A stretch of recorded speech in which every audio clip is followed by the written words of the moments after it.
al 6.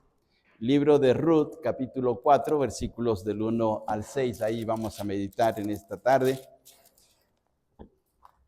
El libro de Ruth, capítulo 4, versículos del 1 al 6. Y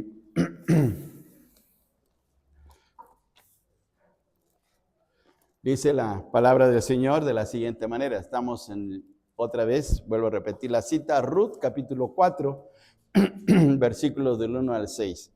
¿Sí? Y dice la palabra de nuestro Dios de la siguiente manera. Todos juntos, vamos a leerlos. Son 6 versículos nada más, todos juntos. Vos subió a la puerta y se sentó allí, y aquí pasaba aquel pariente de quien vos había hablado, y le dijo, fulano, ven acá y siéntate. Y él vino y se sentó. Entonces él tomó a 10 varones de los ancianos de la ciudad y dijo, sentaos aquí. Y ellos se sentaron. Luego dijo al pariente, Noemí, que ha vuelto del campo de Moab, vende una parte de las tierras que tuvo nuestro hermano Elimelec. Y yo decidí hacértelo saber y decirte que la compres en presencia de los que están aquí sentados y de los ancianos de mi pueblo. Si tú quieres redimir, redime.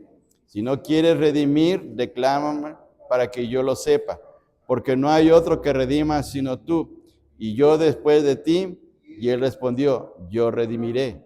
Entonces replicó vos, el mismo día que compres las tierras de mano de Noemí, debes tomar también a Ruth la moabita, mujer del difunto, para que restaures el nombre del muerto sobre su posesión.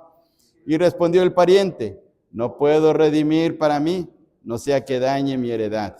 Redime tú usando de mi derecho, porque yo no podré redimir. Que Dios bendiga su palabra. Pueden tomar asiento, hermanos.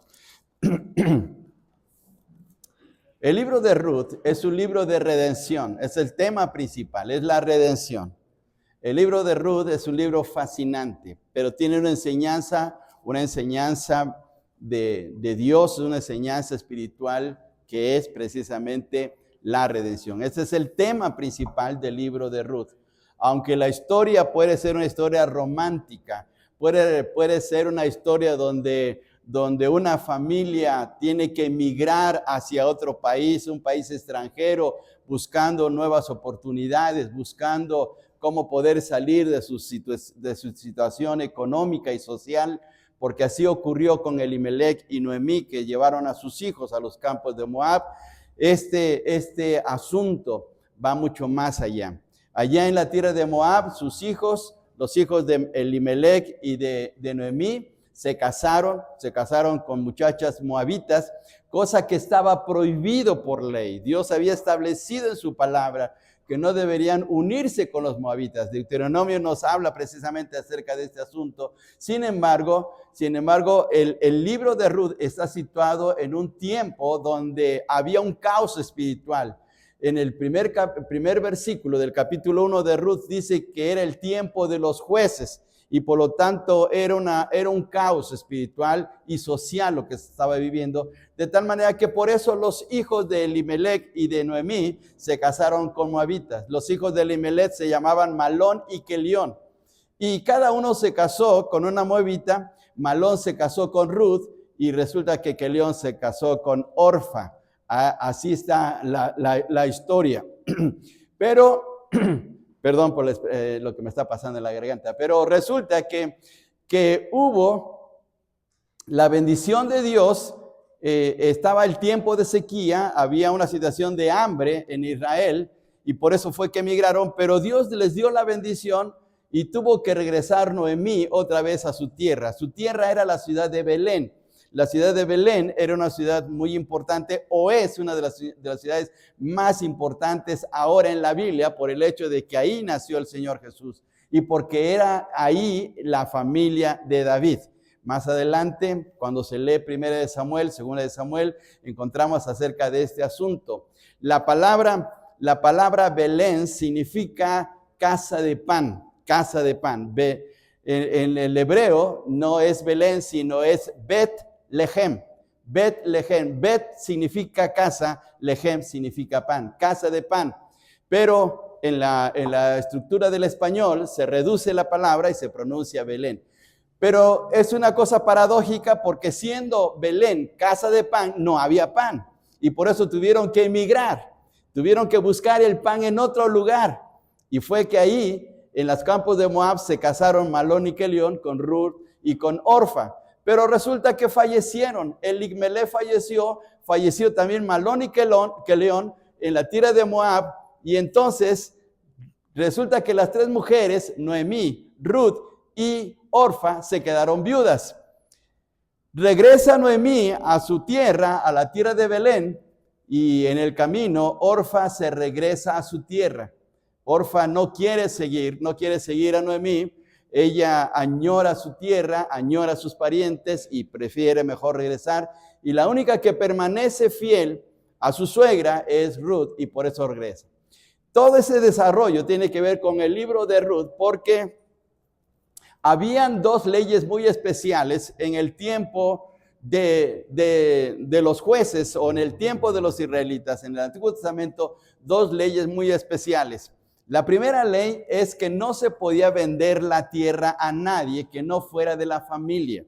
No es como nosotros aquí, en la condición como estamos aquí nosotros. Por ejemplo, usted puede vender su casa a alguien que no es de su familia. Usted lo pone en oferta, usted pone un letrero que se vende su casa y la primera persona que llegue a ofrecerle la cantidad que usted quiere se la puede vender. Pero en el tiempo de Israel y en el tiempo de la Biblia no aparece esa situación, no es de esa manera. El único que podía comprar la tierra era un familiar, y esa es la razón de por qué en el capítulo 4 de Ruth está una conversación entre dos parientes. El primer pariente se llama Boz, y Boz es la persona que está interesada por Ruth. Pero hay un pariente mucho más cercano que no se nos menciona el nombre, simplemente se le conoce como el fulano. Así, porque fíjense bien, vamos a leer por favor el versículo 1. Dice: Boz subió a la puerta y se sentó allí, y aquí pasaba aquel pariente, note la palabra pariente, de quien Boz había hablado, y le dijo: fulano, ven acá y siéntate. Y él vino y se sentó. Entonces está Boz y está su pariente.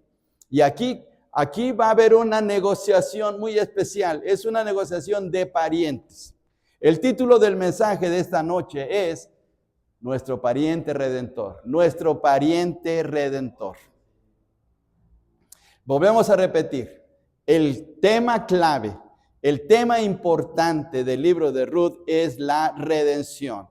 Es la palabra redimir. Y lo encontramos, por favor, hermanos, veamos en el versículo 4 que la palabra redención, redimir, el verbo redimir, ocupa una parte importante en este versículo. Dice el versículo 4, yo decidí hacértelo saber y decirte que la compres en presencia de los que están aquí sentados y de los ancianos de mi pueblo. Ahora notemos la expresión de Boz. Si tú quieres redimir, redime. Y si no quieres redimir, declárame para que yo lo sepa, porque no hay otro que redima sino tú, y yo después de ti. Y él respondió: yo redimiré. Vean la manera como se está constantemente utilizando esta palabra. El verbo redimir significa comprar algo por precio, significa rescatar algo por precio, es rescatarlo, ¿sí? Cuando hemos perdido algo y vamos con la persona que tiene aquella cosa que nos interesa, le tenemos que pagar para poder rescatar y a veces tenemos que pagar un alto precio para volver a tener aquello preciado para nosotros. En este caso aquí significa eso. Redimir significa rescatar por un precio algo especial. Volvemos otra vez a mencionar.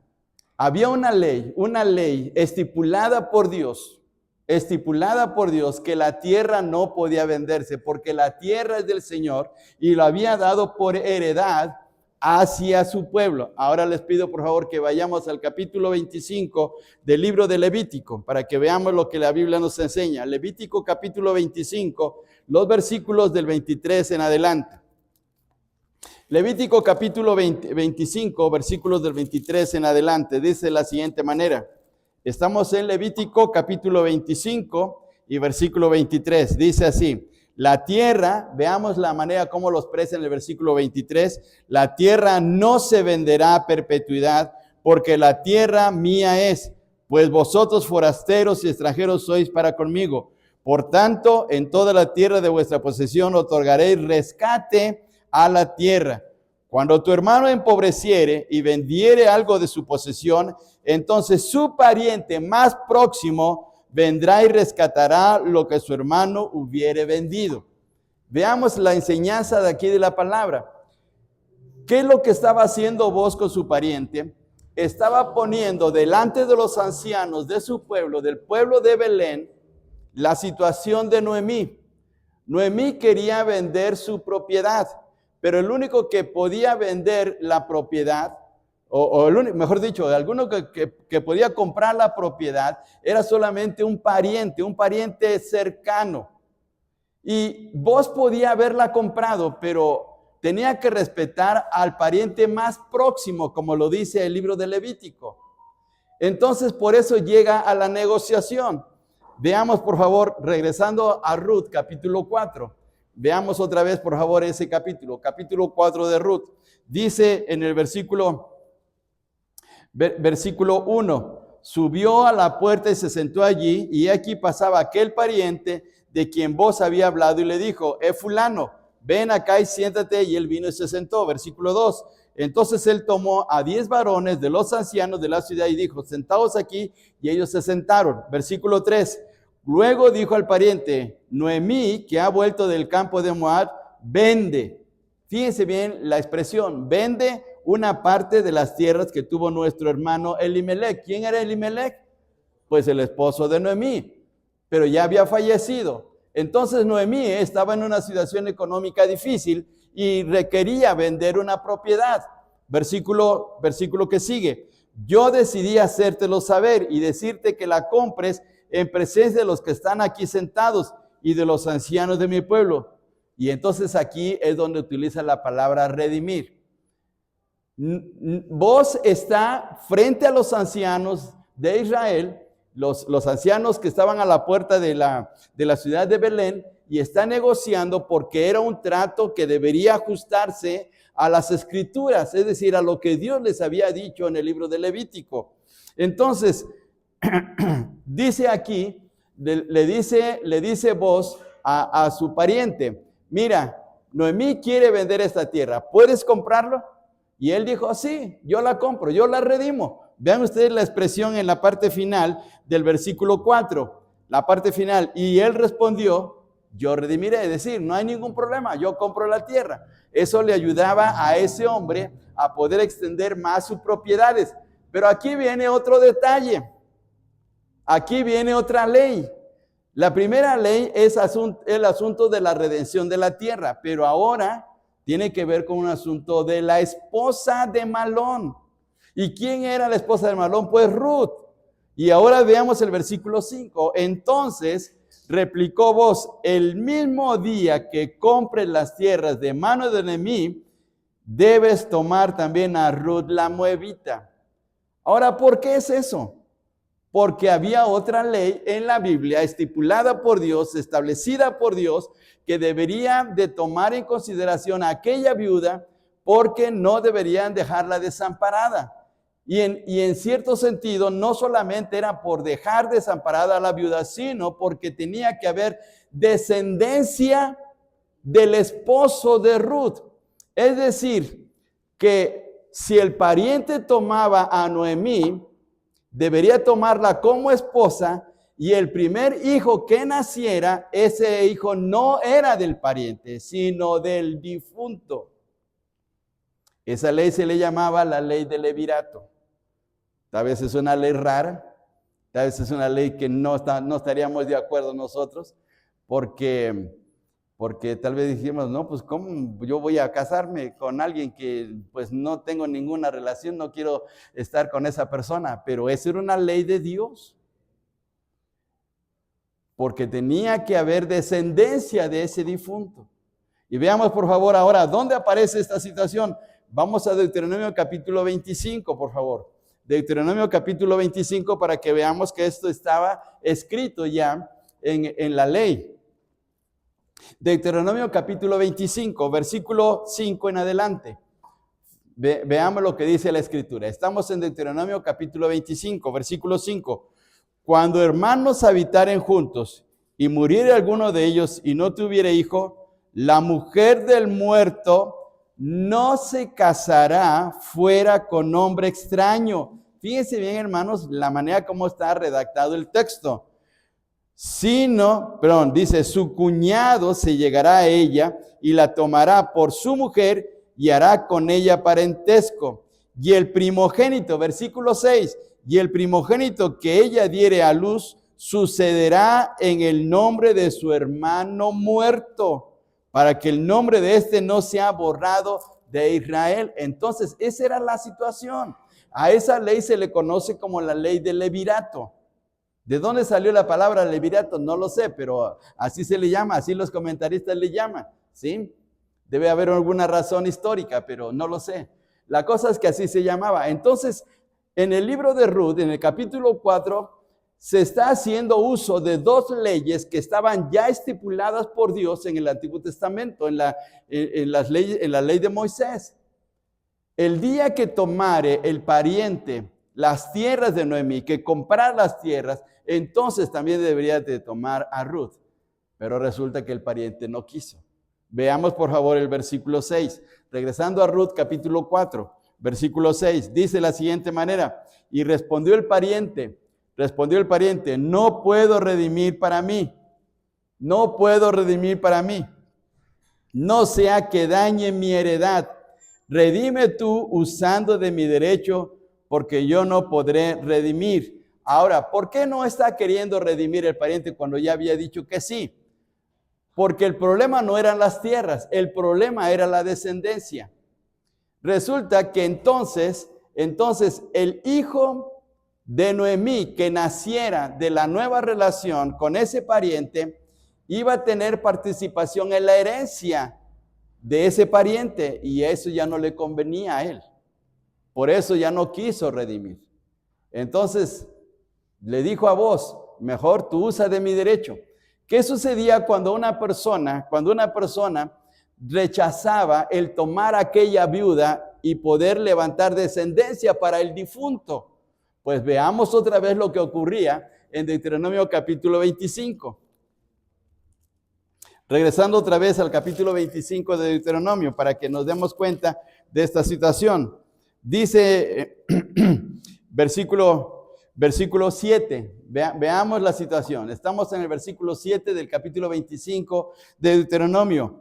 Si el hombre no quisiere tomar a su cuñada, irá entonces su cuñada a la puerta a los ancianos y dirá: mi cuñado no quiere suscitar nombre en Israel a su hermano, no quiere emparentar conmigo. Entonces los ancianos de aquella ciudad lo harán venir y hablarán con él, y si él se levantare y dijere: no quiero tomarla, se acercará entonces su cuñada a él delante de los ancianos y le quitará el calzado del pie y le escupirá en el rostro y hablará y dirá: así será hecho el varón que no quiere edificar la casa de su hermano. Miren qué situación tan tremenda. La viuda, aquella persona, aquella mujer, iba con su cuñado delante de los ancianos y les hacía ver que no quería tomarla para poder levantar la descendencia a su esposo que había fallecido. Y entonces hacía dos cosas. ¿Cuáles eran las dos cosas? Le quitaba un zapato, fíjense bien qué cosa muy especial, le quitaba un zapato y además tenía que escupirle, fíjense, en sentido de desprecio. Y vamos a terminar con el pasaje, versículo 10 de Deuteronomio 25. Y dice el texto: y se le dará este nombre en Israel, la casa del descalzado. Ahora veamos por favor lo que ocurrió con Ruth. Vamos al capítulo 4. Vamos al capítulo 4 de Ruth. Cuando el pariente dijo: yo no quiero redimirlo porque me va a afectar mi herencia. Ahora veamos lo que dice el versículo 7. Estamos en el versículo 7 del capítulo 4. Había ya desde hacía tiempo esta costumbre en Israel tocante a la redención. Otra vez la palabra redención. Y al contrato, que para la confirmación de cualquier negocio el uno se quitaba el zapato y lo daba a su compañero, y esto servía de testimonio a Israel. Versículo 8. Entonces el pariente dijo a Booz, tómalo tú. ¿Y qué hizo? Se quitó el zapato, porque estaba obedeciendo a la ley que estaba en Deuteronomio. Le dijo, toma mi zapato. Ahora, ¿qué significaba toma mi zapato? Era como decirle, aquí está mi firma. Aquí está mi firma, hazlo tú, te doy el derecho. El zapato era su sello, su firma, para poder ya realizar bien el trámite, ¿sí? Y ese pariente rehusó redimir a Ruth, pero le dio el derecho a Booz. Y Booz delante de toda la gente, delante de los ancianos, entonces tomó ese derecho de poder redimir tanto las tierras de Noemí como tomar a Ruth. Y ahora veamos lo que dice en el versículo 9. Y Booz dijo a los ancianos y a todo el pueblo, vosotros sois testigos hoy de que he adquirido de mano de Noemí todo lo que fue de Elimelech y todo lo que fue de Kelión y de Malón, y que también tomo por mi mujer a Ruth, la moabita, y ahí dice mujer de Malón, para restaurar el nombre del difunto sobre su heredad, para que el nombre del muerto no se borre entre sus hermanos y de la puerta de su lugar. Vosotros sois testigos hoy. Así está la negociación. Entonces Ruth fue redimida por Booz y tomó las tierras de Malón, y el descendiente o el niño que iba a nacer de la relación de Booz y de Ruth iba a ser en realidad el descendiente de Malón, como lo estipulaba así la palabra del Señor. Ahora, ¿a qué nos lleva esto? Nos lleva a una enseñanza grandiosa de la palabra de nuestro Dios. Volvemos otra vez a hacer énfasis. El tema es la redención, el tema es redimir.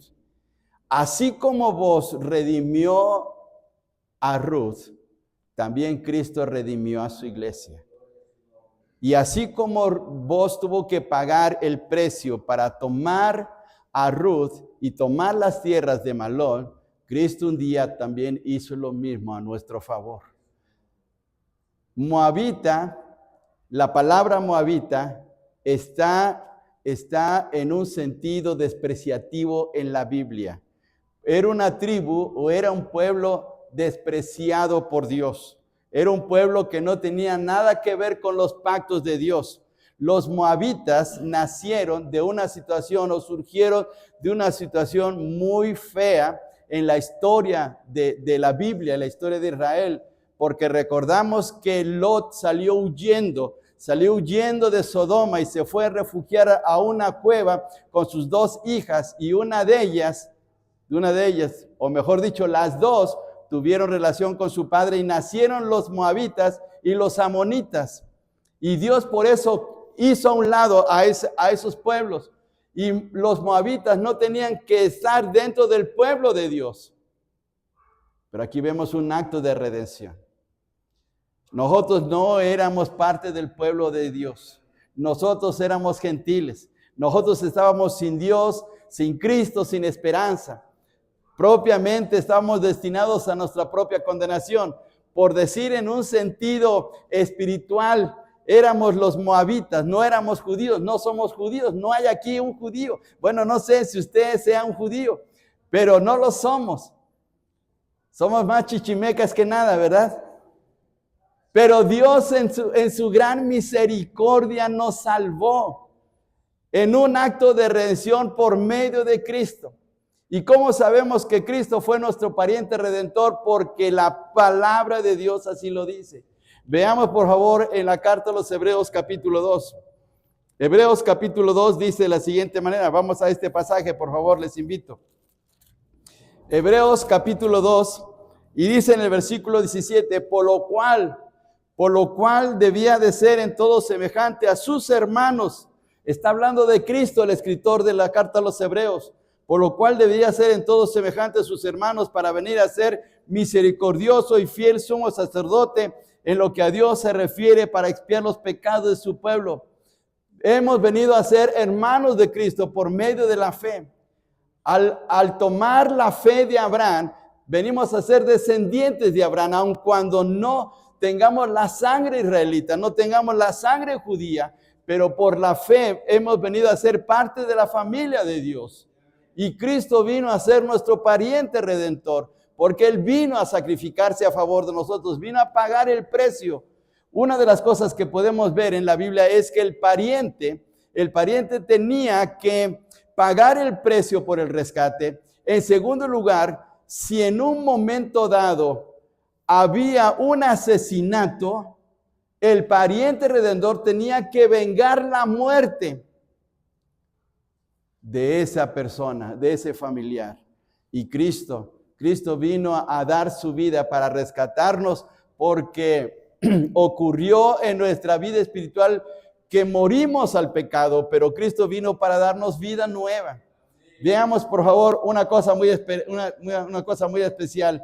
En Apocalipsis capítulo 5, versículos del 9 al 10. Apocalipsis capítulo 5, versículos del 9 al 10. Apocalipsis 5, del 9 al 10 dice así: y cantaban un nuevo cántico diciendo: digno eres de tomar el libro y de abrir sus sellos, porque tú fuiste inmolado. La palabra inmolado es sacrificado y con tu sangre nos has redimido para Dios. ¿De dónde? De todo linaje, lengua, pueblo y nación. No solamente judíos, no solamente los hebreos, no solamente los israelitas. Toda nación ha venido a experimentar del rescate, de la redención por medio de Cristo a través de su sangre. Versículo 10, y nos has hecho para nuestro Dios reyes y sacerdotes y reinaremos sobre la tierra. Miren qué bendición tan grande. Cristo, como nuestro pariente redentor, tuvo que venir para poder dar su precio. Vino a dar vino a hacer, mejor dicho, la negociación por nuestro rescate, pagando con su propia sangre ese rescate. Miren qué cosa tan gloriosa, tan tremenda. Y ahora, como nuestro pariente redentor, nos sacó de la condición, nos rescató venciendo las fuerzas del mal. El diablo tenía posesión de nosotros. Dice el apóstol Pablo que antes de venir a Cristo éramos hijos de ira. Seguíamos la corriente de este mundo, haciendo la voluntad del diablo. Pero Cristo vino y nos rescató de ahí, nos sacó de una manera violenta. ¿Qué significa de una manera violenta? Significa que triunfó sobre la muerte, resucitando al tercer día, saliendo triunfante y dándonos una nueva vida grandiosa y gloriosa para vivir en comunión con Él. Dice el texto, por favor, vayamos hasta 1 Corintios capítulo 15, versículos 51 y 52. 1 Corintios 15, 51 y 52. 1 Corintios 15, 51 y 52 dice así: he aquí os digo un misterio, no todos dormiremos, pero todos seremos transformados en un momento, en un abrir y cerrar de ojos a la final trompeta, porque se tocará la trompeta y los muertos serán resucitados incorruptibles y nosotros seremos transformados. Es decir, que tenemos una vida gloriosa en Cristo. Que cuando venga el Señor Jesús nos sacará de este mundo transformados, pero ya hemos sido ganados por la sangre preciosa de Cristo. Ya somos parte de Él, le pertenecemos. Él ha vencido las fuerzas del mal. Lo vimos en Colosenses capítulo 1, en los versículos que nuestro hermano Ben nos puso aquí en la transparencia. En el versículo 15 dice que triunfando sobre las potestades en la cruz. Y qué bendición para nosotros. Y una cosa más todavía. El pariente redentor tenía que pagar el precio. Tenía que liberarnos. Pero también una cosa, tenía que vengarnos. A través de la vida cristiana pasamos por momentos difíciles y hay enemigos que siempre están afectando nuestra vida. Uno de nuestros enemigos es el diablo. Los segundos enemigos son los demonios. El tercer enemigo es el mundo. Y el Señor tarde o temprano va a vengar lo que se nos ha hecho. Hemos sufrido, hemos padecido como hijos de Dios. Cada vez que el mundo ataca a un hijo de Dios, cada vez que el diablo ataca a un hijo de Dios y lo hace sufrir, eso no pasa por alto a los ojos de Dios. Cuando el enemigo trata de hacer sufrir a un hijo de Dios, el Señor lo toma en cuenta y puede ser que pase tiempo. Es más, el diablo puede llevarlo con el permiso de Dios a la muerte, pero tarde o temprano Dios le va a vengar. Y ahora veamos, por favor, Apocalipsis capítulo 6, versículos del 9 al 11. Apocalipsis capítulo 6, del 9 al 11. Apocalipsis capítulo 6, versículos del 9 al 11. Dice así, Apocalipsis 6, del 9 al 11. Cuando abrió el quinto sello, vi bajo el altar las almas de los que habían sido muertos por causa de la palabra de Dios y por el testimonio que tenían. Y clamaban a gran voz diciendo, ¿hasta cuándo, Señor, santo y verdadero, no juzgas y venga nuestra sangre en los que moran en la tierra? Y se les dieron vestiduras blancas y se les dijo que descansasen todavía un poco de tiempo hasta que se completara el número de sus consiervos y sus hermanos que también habían de ser muertos como ellos. Se les dio descanso a aquellos que habían muerto por el testimonio del Señor. Se les dijo que esperaran porque tarde o temprano vendría el vengador de sus vidas. ¿Y quién es el vengador? El Señor Jesucristo. Cuando Él entre a reinar este mundo, cuando venga en caballo blanco, cuando venga su segunda venida, va a establecer entonces su trono y va a vengar la muerte de aquellos, o el sacrificio, o el sufrimiento de aquellos que han caminado en su voluntad. No creamos, hermanos, no creamos que las cosas se quedaron ya así. Hay personas que dicen, bueno, es que ya cometí tantos delitos, ya hice tantas cosas, afecté a muchos cristianos y ya borrón y cuenta nueva. Eso no es posible en los ojos de Dios, porque Dios es juez justo. Dios es juez justo. Y tarde o temprano, aquellos que han sufrido por amor al Señor, un día van a ser vengados por el mismo Señor. Y miren, esa es la cualidad del pariente redentor. Y por último, ese pariente redentor un día lo veremos. Job dijo, yo sé que mi redentor vive. Y la palabra redentor que aparece en ese texto de Job capítulo 19, 25, significa pariente redentor. No solamente redentor, sino pariente redentor. Y Job decía con plena confianza, yo sé que mi redentor vive y aún de después echa mi piel, deshecha está mi carne, aún he de ver a Dios. Y un día veremos al Señor. Un día lo veremos glorioso. Cuando celebramos la cena del Señor estamos confiando de que un día veremos a nuestro Salvador. Y miren qué bendición tan grande.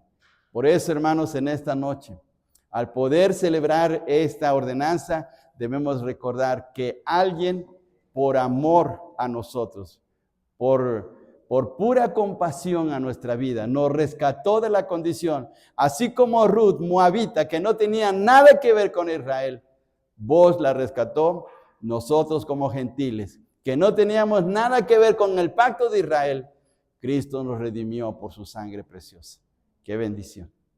Así es que démosle la gloria a nuestro Dios y además comprometámonos delante del Señor a seguirle, a obedecerle, a darle la gloria a Él, a caminar correctamente, porque Él es nuestro gran pariente redentor. Pongámonos de pie, hermanos, y démosle gracias a nuestro Dios. Hermano Aldo, diríjanos en oración, por favor.